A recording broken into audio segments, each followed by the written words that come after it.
Dans la discussion générale, la parole est à Monsieur Jean-Claude Gaïssot, auteur de la proposition de loi.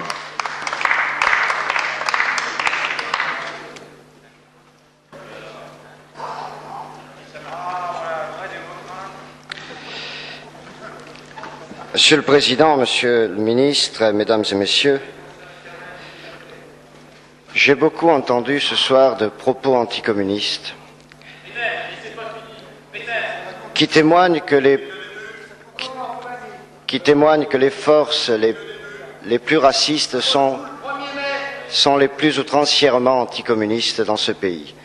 Madame Stirbois l'a prouvé, mais malheureusement, elle n'a pas été seule. Monsieur Mazot, vous faites partie du lot. Ah oui. Dès le premier jour,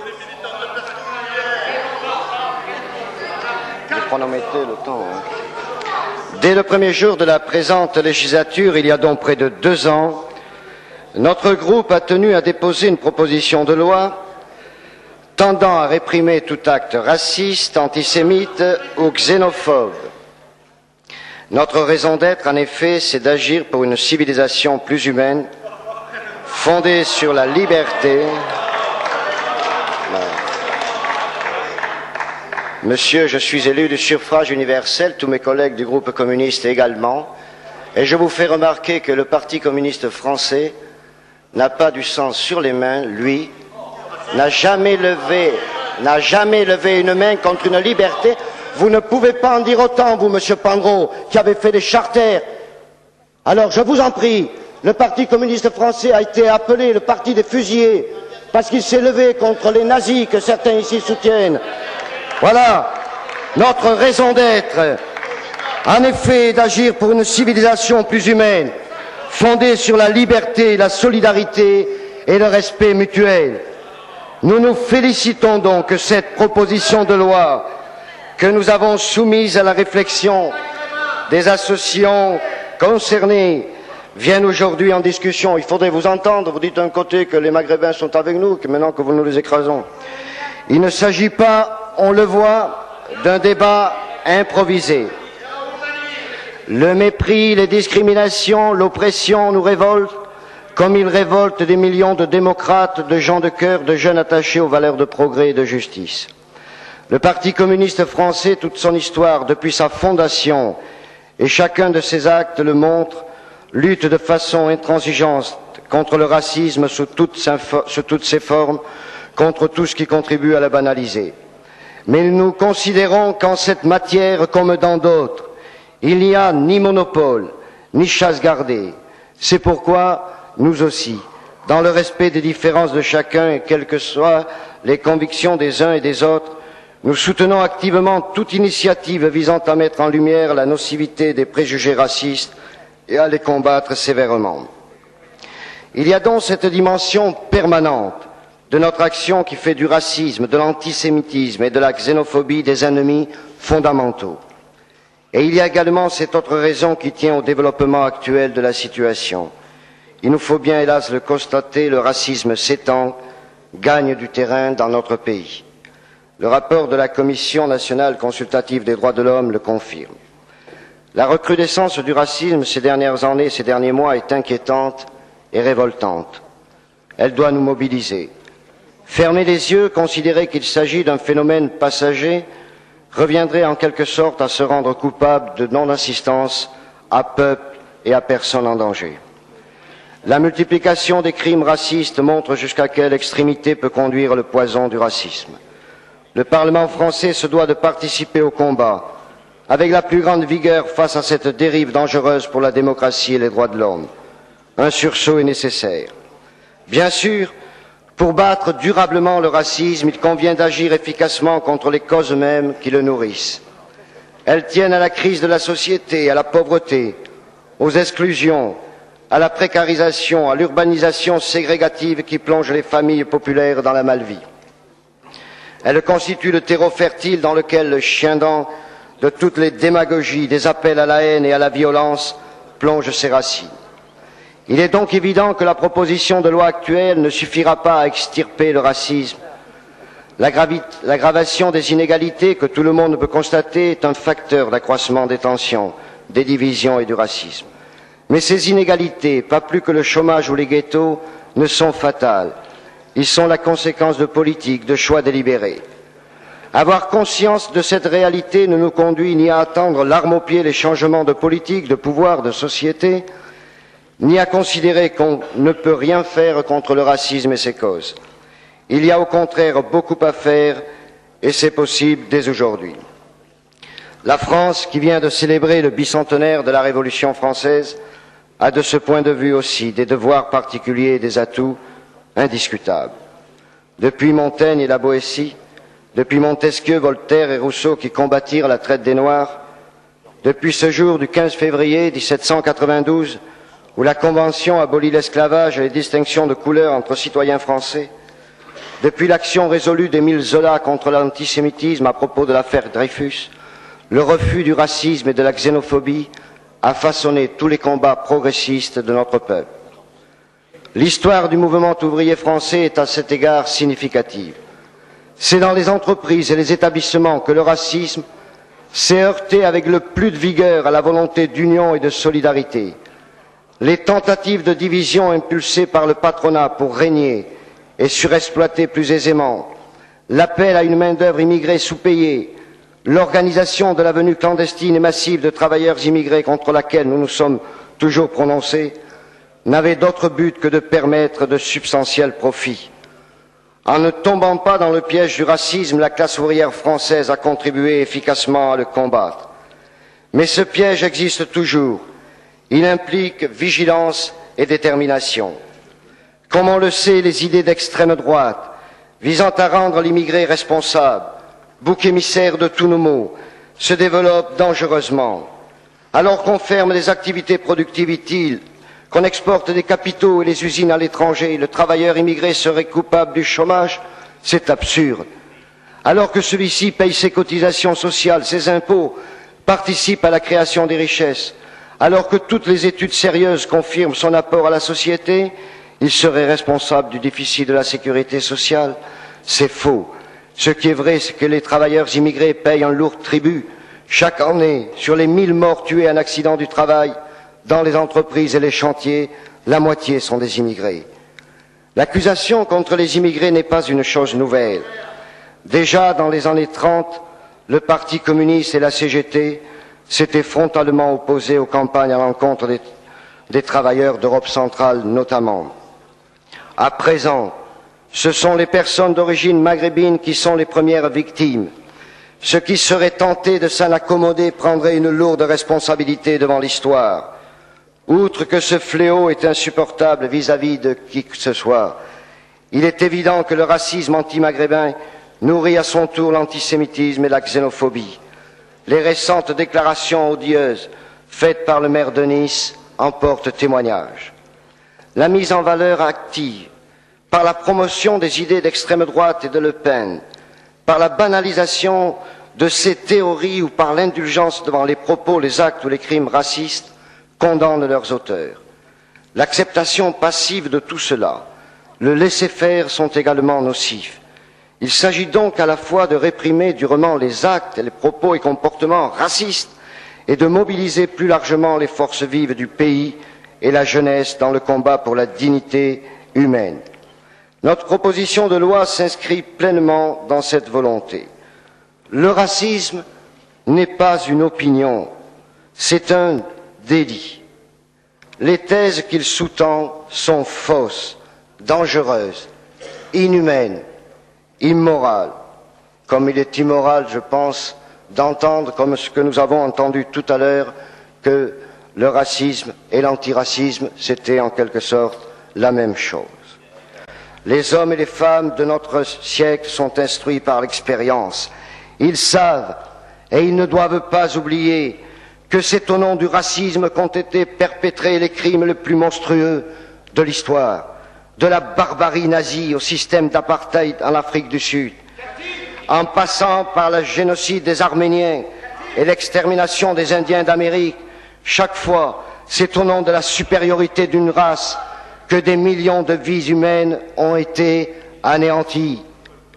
L'humanité est une. Tous les hommes appartiennent à la même espèce, déclaré en juillet 1950 des scientifiques du monde entier réunis à Paris sous l'égide de l'UNESCO. Ils invitaient à renoncer au terme de race appliqué à l'espèce humaine en le considérant comme dénué de tout fondement scientifique. Ce véritable mythe, disait-il, a coûté des souffrances incalculables. Il empêche le développement de millions d'êtres humains et est un facteur de recul de civilisation. L'homme est un être social qui ne parvient au plein développement de sa personnalité que par des échanges avec ses semblables. Tout refus de reconnaître ce lien social entre les hommes est cause de désintégration. Qu'ajouter à la richesse de tels propos? Vous parlez de Pol Pot, mais nous avons condamné les Khmers rouges et Pol Pot, et bien avant vous, nous avons refusé qu'ils siègent, nous à la conférence, et l'Afghanistan, nous nous sommes prononcés, le stalinisme, nous l'avons condamné. Mais au nom de quoi? Si vous permettez, Monsieur le Président, si vous permettez, Monsieur Gaïssou. parce que je veux vous dire, accuser les communistes de stalinisme, accuser... Vous permettez?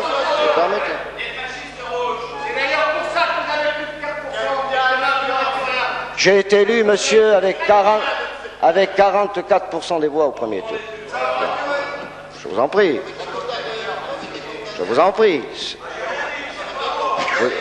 Vous n'osez Monsieur pas le Gaïssou, répéter. reprenez votre discours, Monsieur Je Gaïssou. reprends ce que je voulais dire. Messieurs,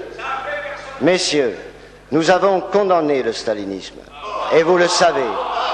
Et cela fait des années que nous avons condamné le stalinisme. Au nom de quoi ferez-vous porter au Parti communiste français la responsabilité de crimes commis ailleurs qu'il a lui-même condamnés?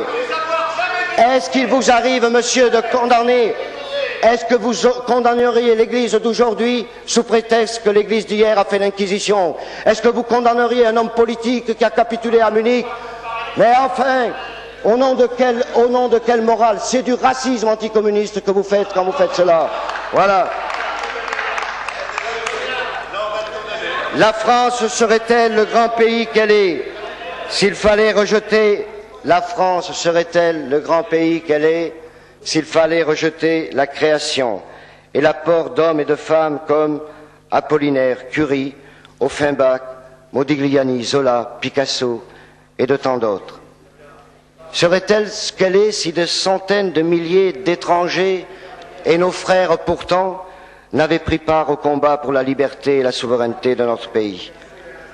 On évalue à 18 millions de personnes le nombre de ceux qui, en France, ont en quelques générations une origine étrangère.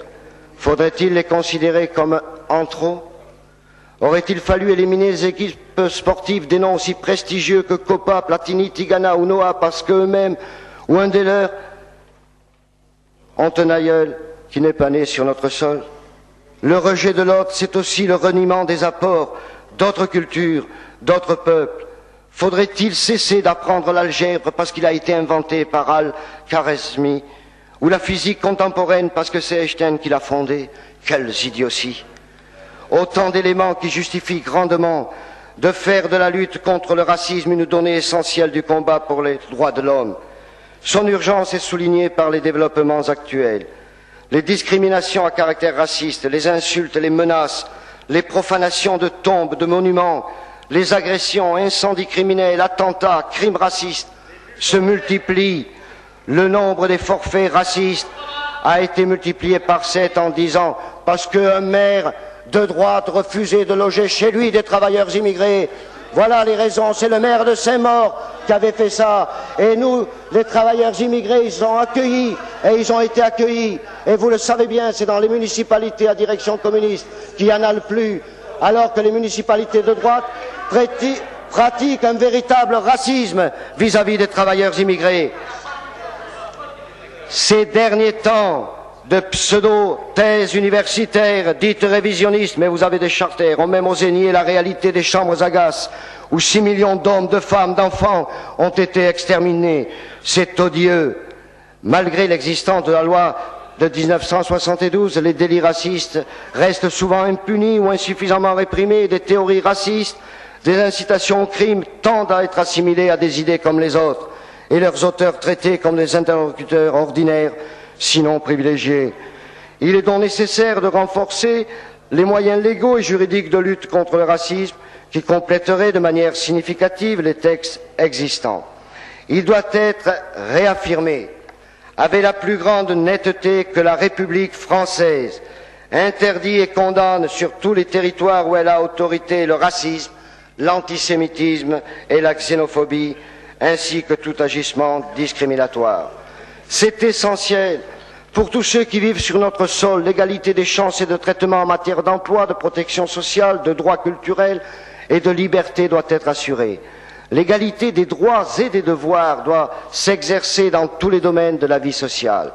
Or, chacun sait, par exemple, que, comme l'a souligné la Commission consultative des droits de l'homme, 7% des offres d'emploi déposées par les chefs d'entreprise contiennent des mentions discriminatoires, le plus souvent à caractère raciste, mais également vis-à-vis des femmes et des jeunes. Le ministère du Travail, qui est le ministère de tutelle, devrait faire dans chaque cas les démarches nécessaires pour que ces faits soient sanctionnés.